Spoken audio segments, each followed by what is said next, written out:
From Florida, Mr. Waltz, for 5 minutes.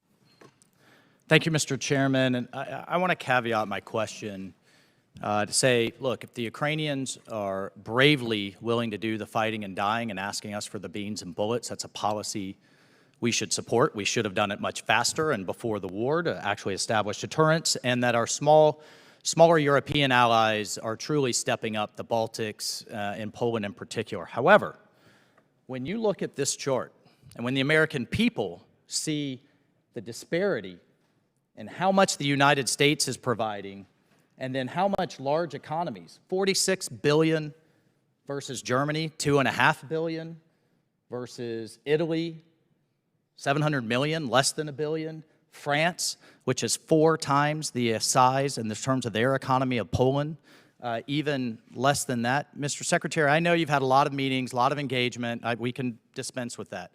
What are we doing to actually have burden sharing with our European allies? This war is on their doorstep.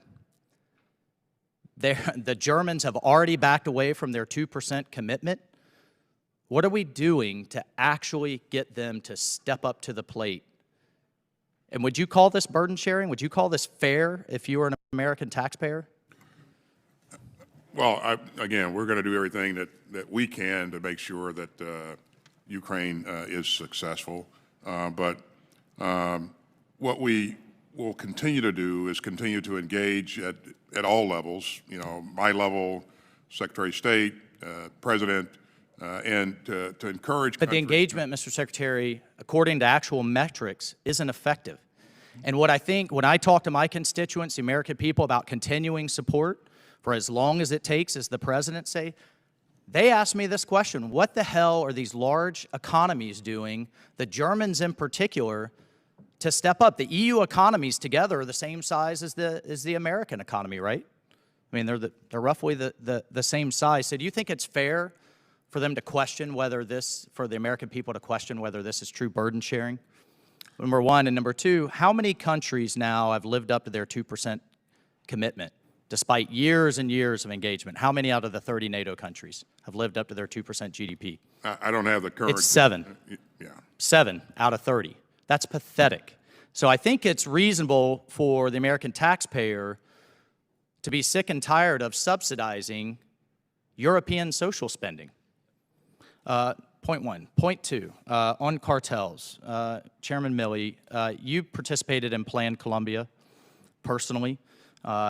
Initially, the Colombian government was against the provision of U.S. military resources, not boots running, you know, not an invasion of Colombia. We're not talking an invasion of Mexico now, but providing space, intel, satellite, special operations resources. We took down the Cali and Medellin cartels, correct? Successfully. That's right. And initially they were against it, then they were for it. Would it be helpful to authorize military resources, to authorize use of military force? And again, we're talking cyberspace intel and other resources to support law enforcement, to support the Mexican government, and to take out these cartels. We need to treat them more like ISIS than the mafia, because that's how they're behaving as they destabilize our border, huge portions of Mexico, and stand toe-to-toe with the Mexican army. Is that a fair assessment? Would you oppose that? No, I wouldn't oppose it. What I want to do is give some thought, but the key, as you know, and you were there too, is to work, in this case, with the Mexican government, hand in glove with the Mexican government. And Plan Colombia was just that. It was a plan developed between both countries. Actually, initially, the Colombian government opposed it. When we told them we're going to do it one way or another, they did. Yeah. They got on board. That's right. And it was a very, very light footprint, very small, a lot of aid, a lot of assistance, a lot of intel, et cetera. So there are capabilities that we have, military. Thank you. I just wanted to hear that you wouldn't be in opposition. Things like that should be considered for sure. We've talked a lot about China that seeks to displace the U.S., seeks to displace the U.S. military. Is it fair to say the Chinese Communist Party is in a Cold War against the United States as they seek global hegemony? I would actually say it's more than a Cold War. I think I think we are in a, you have competition, so there's economic competition. That's normal competition between nation states. But I would say we're in a situation of confrontation. I think we need to stop calling a competition and call it what it is. They're in a I'm- Cold War against the United States. So what I'm about to say was, Gentleman's in time certain areas we're expired. in Chair now recognizes the gentleman from confrontation. Pennsylvania. Thanks for watching, everybody. Make sure to hit that subscribe button. Turn on your notifications so every time I put out a video, you can know about it. It'll come up in your feed. Hit that like button if you liked it. And be positive. Peace.